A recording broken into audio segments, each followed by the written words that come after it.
Well, hey everybody, welcome to Freedom Valley App Groups, where we apply the message we heard this Sunday at Freedom Valley Church. This week we actually got to hear Pastor Candace P. Ringle, as I call her. That was stupid. You tell them about your sermon.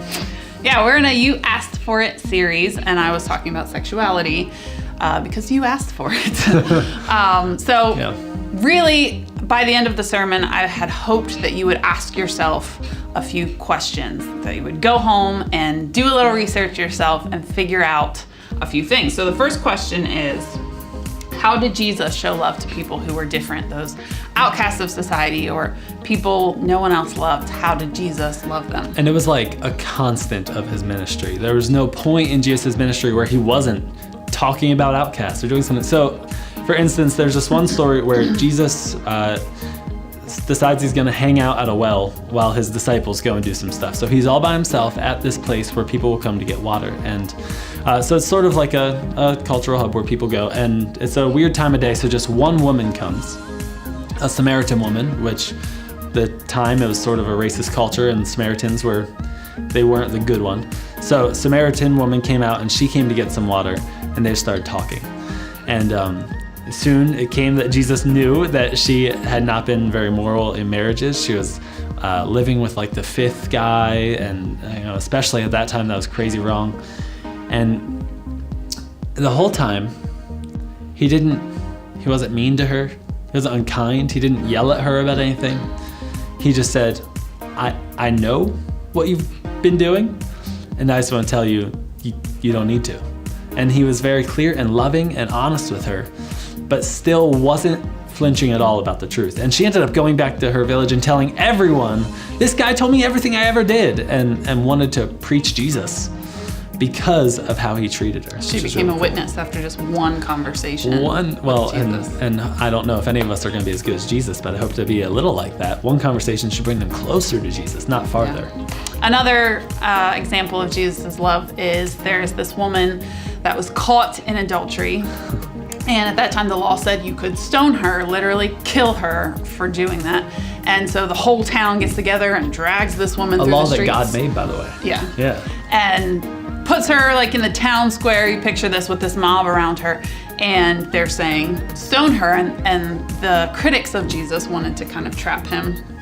And so they said, Jesus, what do you say we should do with her?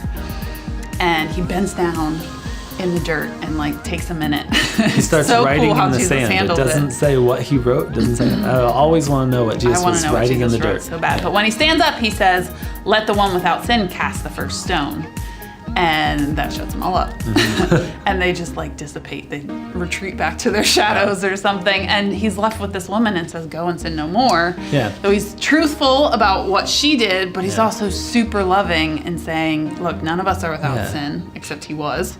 And he's the only one that could have cast a stone. He said, if they don't condemn you, I don't condemn you either. And that was awesome. Mm-hmm. Then there's the example of Jesus on the cross. Jesus is really one of his last moments to publicly display how he was going to treat people different than him. And while he is dying, he says, "Father, forgive them, for they know not what they do." They don't know that they're killing the Son of God. They think they're killing a heretic. Even though they're wrong, God, I want you to forgive them anyway. Because that's God's attitude. He's saying, I want them to be judged on what they know, not what they do. And while we have to care about both, it's amazing that Jesus decided to give grace when he was dying at the hands of these insane even to the guy next to him, hanging on the cross, dying for his sins. He looks at him and says, You'll be with me today in heaven. He never acknowledges directly what the guy did, although obviously he's guilty. Yeah. But he says, you're going to be in heaven with me today. He is truthful with him, but he loves him anyway. So you had some ideas for what you wanted the group to do tonight in their groups. Yeah, so your home group probably told you to bring your Bible tonight. We're going to actually read the stories that we talked about, maybe a couple others, and just get in the text. What actually happened? What did Jesus do? How did he handle these situations? And why were they countercultural? Why were they different in that time? What made them so special? In your sermon, you said we outsource thinking. You said we tend to push that on other people. What do you think? And then that's what I'll think. Mm-hmm. I challenge you tonight. When you're reading, have your own thoughts. Yeah. And don't give up on them. If we're going to be people who believe in grace and truth, argue your opinion. Talk about it tonight and be real with each other about what you actually think. And let the Bible shape those opinions as well. So ultimately tonight, we want you to come out with an answer to the question, how can I show love to people like Jesus did? Even the people that are different than me, or the outcasts of society, or people we disagree with. How can I show love to them? That's great. I hope you have a great discussion tonight. Bye, guys.